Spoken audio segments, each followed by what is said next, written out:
If you look closely at the head of a sunflower, you can see something quite remarkable. The seeds do not grow in a random jumble. They arrange themselves in ordered lines. These lines curve outwards from the center, creating a pattern of interlocking spirals. One set of spirals curves to the left, and another set curves to the right. The pattern feels intentional, as if designed by a careful hand. It is a quiet geometry, a silent mathematics that has been worked out by the plant over millions of years of growth and sunlight. It is a solution to the problem of packing as many seeds as possible into a limited space, and it is beautiful. This elegant spiral has a name. It is often called the Fibonacci spiral. This name comes from a simple sequence of numbers where each number is the sum of the two that came before it. 1, 1, 2, 3, 5, 8, and so on. It is also the curve we can trace in the chambers of a nautilus shell, each chamber a little larger than the last, following the same mathematical rule as the creature inside grows. The rule is simple, but the form it creates is complex and deeply pleasing to the eye. It is a profound and humbling thought that a simple numerical progression can create a shape so common in the living world. The pinecone arranges its scales in Fibonacci spirals. The pineapple wears a coat of them. Even the way branches grow from a stem or leaves arrange themselves to catch the light can follow this subtle logic. It is a code written into the very fabric of life, a set of instructions that guides growth and form. The pattern is not an accident. It is an answer. It is nature's way of being efficient, of making sure that every part has its place and its share of resources. This quiet order is hiding in plain sight, all around us. We see it, but perhaps we do not always notice its significance. We might admire a shell on the beach for its beauty without realizing we are admiring a physical manifestation of a mathematical principle. Walk into a forest, and you will find another kind of pattern, one that speaks of repetition and scale. Look at a single fern frond. It is made of many small leaves, or pinnae, that branch off from a central stem. Now, look closer at one of those small leaves. You will see that it, too, is a miniature version of the entire frond, with even smaller leaflets branching from its own tiny stem. This quality, where a small part of an object resembles the whole object, is the signature of a fractal. It is a pattern that repeats itself at different sizes, creating a sense of complexity from a very simple, recurring instruction. This principle of self-similarity is not confined to the fern. A tree is a fractal. A single branch, with its own smaller branches, looks like a miniature version of the entire tree. This branching pattern allows the tree to maximize its exposure to sunlight, ensuring each leaf has a chance to perform photosynthesis. The roots of the tree follow a similar fractal logic underground, branching and rebranching to explore the soil for water and nutrients. The world, it seems, has discovered that this is a very effective way to fill space and to build large, intricate structures from a simple set of rules for growth. We can see this same repeating logic in the non-living world as well. A river delta, seen from above, shows a large river splitting into smaller and smaller channels as it meets the sea. A bolt of lightning forks across the sky, each smaller fork resembling the main bolt. A rugged coastline, when viewed on a map, has a certain jagged character. If you were to zoom in on one small section of that coast, you would find that it has the same kind of jaggedness. These patterns make the wild and chaotic forms of nature feel strangely familiar and orderly. From the delicate filigree of a frost pattern on a window pane to the vast and complex network of our own circulatory system, fractals are everywhere. They are the geometry of roughness, the mathematics of clouds, mountains, and coastlines. They show us that from a simple rule, endlessly repeated, the world can generate immense and beautiful complexity. As Albert Einstein once said, "Look deep into nature, and then you will understand everything better." In the repeating forms of the fractal, we see a universal principle of construction. a code that nature uses to build the world at every scale, from the microscopic to the magnificent. There are other shapes, other simple geometries that nature seems to favor. One of the most perfect is the hexagon. If you have ever looked inside a beehive, you have seen a masterpiece of engineering. The honeycomb is a wall of wax cells, each one a perfect hexagon. The bees do not use rulers or protractors. They simply build, and the physics of their building materials, combined with their instinct to pack cells tightly together, naturally leads to this shape. The hexagon is a marvel of efficiency. It allows the bees to tile a surface completely, with no gaps, using the least amount of wax to hold the greatest amount of honey. The shape is both strong and economical, a perfect solution discovered through the slow process of evolution. It is a principle that human engineers have often copied, recognizing its inherent strength and stability. We see a similar, though more fleeting, geometry in the form of a snowflake. Each snowflake begins as a tiny frozen water droplet in a cold cloud. As it falls, more water vapor freezes onto it, and it grows into a delicate six-sided crystal. Patterns in nature are not only found in shape and form, they are also found in time. The world moves to a series of ancient and powerful rhythms. Perhaps the most obvious of these is the daily cycle of the tides. Twice a day, the great oceans of the world breathe in and out, the water levels rising and falling along our coastlines. This immense movement is governed by the silent gravitational pull of the moon and, to a lesser extent, the sun. It is a rhythm so reliable that we can predict its movements years in advance, a steady pulse that has shaped coastal ecosystems and human lives for millennia. This planetary rhythm is echoed in the turning of the seasons. The tilt of the Earth on its axis creates a slow, yearly cycle of spring, summer, autumn, and winter. This cycle governs the lives of almost every living thing. It tells the trees when to sprout their leaves and when to let them fall. It tells the birds when to migrate, the bears when to hibernate, and the flowers when to bloom. The moon itself follows a cycle, waxing to full and waning to darkness over the course of a month. For countless generations, humans have used this celestial clock to mark time, to plan for planting and harvesting, and to tell stories. These cycles, the day, the month, the year, are not just abstract measurements.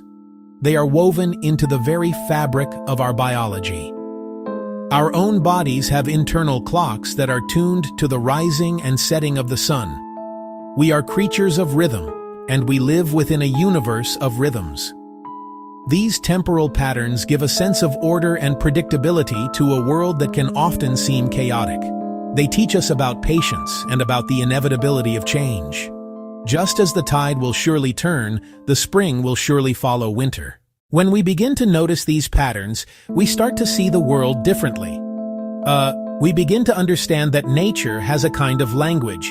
It is not a language of words, but a language of shape, number, and rhythm. The spiral of a shell, the fractal of a fern, the hexagon of a honeycomb are like letters in an alphabet. They are fundamental forms that are used again and again to build the complex sentences of the living world. Learning to recognize these forms is like learning to read. It opens up a new layer of meaning in the landscape around us, revealing the hidden logic that underpins its beauty. This language is universal. The same mathematical principles that shape a galaxy can be seen in the swirl of cream in a cup of coffee. The same branching pattern that forms a river delta can be found in the veins on a leaf. This universality suggests that these patterns are not arbitrary. They are efficient, stable, and effective solutions to common problems, discovered independently by different systems through the laws of physics and the process of evolution. There is a profound connection to be felt in this recognition. When we see a pattern we understand, we feel a sense of belonging. The world feels less like a collection of separate, unrelated things and more like an interconnected whole. Some of nature's most breathtaking patterns are not static. They are alive and in constant motion. Consider a murmuration of starlings. At dusk, thousands of these birds may gather in the sky, moving as one. The flock twists, turns, expands, contracts. These motions create fluid, mesmerizing shapes that seem choreographed by a single intelligence. Yet, there is no leader. There is no conductor giving commands. The movement of the whole emerges from the simple actions of each individual bird. Each starling follows a few basic rules. Stay close to your neighbors, but not too close. Match their speed and direction. Steer toward the average position of nearby birds. From these instructions, the murmuration's complex dance emerges. It is a decentralized system, collective behavior where order arises from many independent agents. The flock as a whole shows intelligence and responsiveness far beyond any single bird. We see the same principle on the ground. An ant colony achieves remarkable engineering and organization. Ants build complex nests. Specialized chambers store food. Other chambers raise the young. Ants find the shortest path to food. They cooperate to carry large items back to the nest. An ant follows a chemical trail left by another. As more ants use the trail, the scent strengthens. That positive feedback loop quickly identifies the best route. The patterns we see in nature are not just beautiful, they are often profoundly clever. They represent solutions to the fundamental challenges of life: how to grow, how to find food, how to be strong, how to use resources wisely. The hexagonal cells of the honeycomb save the bees precious wax and energy. The fractal branching of a tree's leaves allows it to capture the maximum amount of sunlight. These are not just happy accidents. They are the result of millions of years of trial and error, a slow and patient process of refinement that we call evolution. Consider the strange and wonderful form of Romanesco broccoli. It is a living sculpture, a collection of conical florets, each of which is made up of smaller, identical florets. It is a stunningly clear example of a three-dimensional fractal. This method of growth, a repeating spiral of spirals, is a highly efficient way for the plant to pack as many florets as possible into the head, maximizing its potential for reproduction. The mathematical precision is not cold or abstract. It is vibrant and alive, a physical manifestation of the plant's drive to thrive. Even a violent and seemingly chaotic event like a lightning strike follows a kind of logic. The jagged forking path of a lightning bolt is a fractal pattern.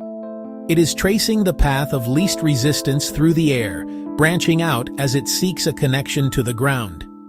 The result is a brilliant, momentary flash that has the same branching form as a tree or a river.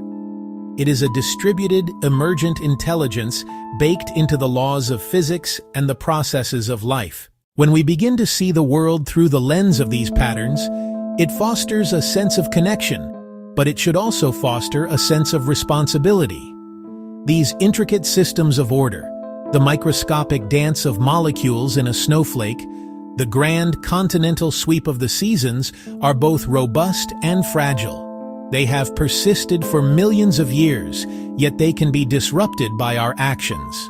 A Native American proverb wisely states, "We do not inherit the earth from our ancestors. We borrow it from our children."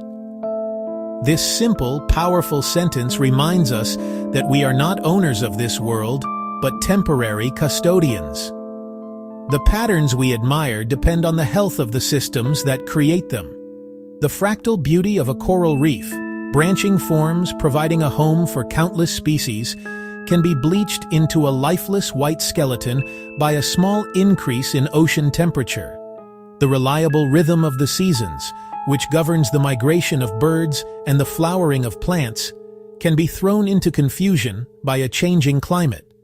When we clear a forest, we are not just removing trees, we are erasing a complex fractal network that has taken centuries to grow, a network that managed water, created soil, and sheltered a vast community of life. The language of pattern, which speaks of connection and efficiency, also carries a warning. It shows us how interconnected everything is. Let us return to the image of a river. Stand by its bank and watch the water flow. You can see the main current, a powerful force moving downstream. But look closer at the edges. You will see small eddies and whirlpools, miniature spirals that echo the shape of vast hurricanes. Watch how the water curls around a rock, creating intricate, fleeting patterns. The flow is not uniform.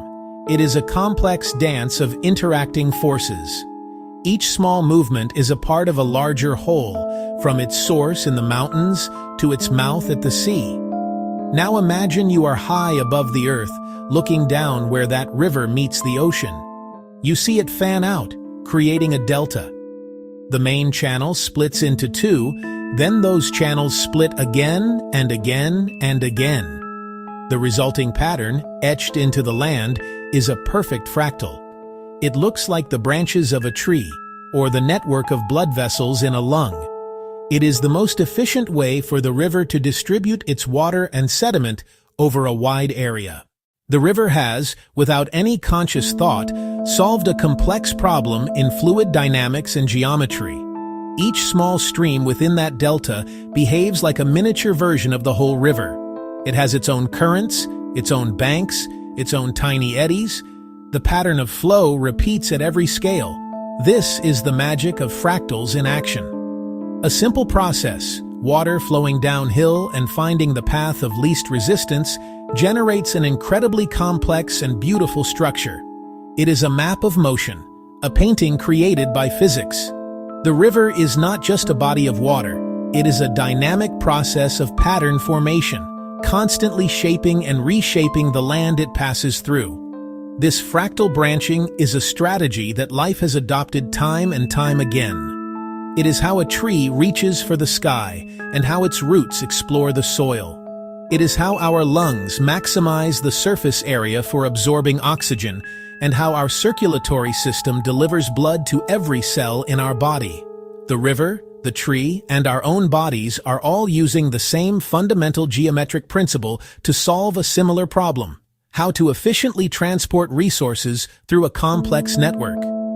Seeing this shared pattern connects us to the wider processes of the natural world in a very direct and tangible way. The world is constantly speaking to us in this language of pattern. It does not shout, it whispers. It whispers in the unfurling of a leaf, in the ripples on a pond, in the arrangement of petals on a flower. It is a quiet invitation to pay attention, to slow down, to look more closely at the world around us. We do not need to be scientists or mathematicians to accept this invitation. We only need to be curious. We need the open, wondering eyes of a child who points at a seashell and says simply, "Look." These patterns can be a source of quiet joy and profound consolation. In a world that can feel random and chaotic, they are a reminder of an underlying order. As William Shakespeare wrote, "The earth has music for those who listen." The invitation is always open. Look closely, be still, listen. The patterns are waiting to be seen, and in the seeing, to be cherished. Seeing a familiar spiral in a tiny snail, a vast galaxy, can give us a sense of our place in the cosmos. It connects the small, everyday details of our lives to the grand, overarching story of the universe. It tells us that we are a part of this intricate and beautiful web. So the next time you are outdoors, take a moment. Find a pine cone and count its spirals.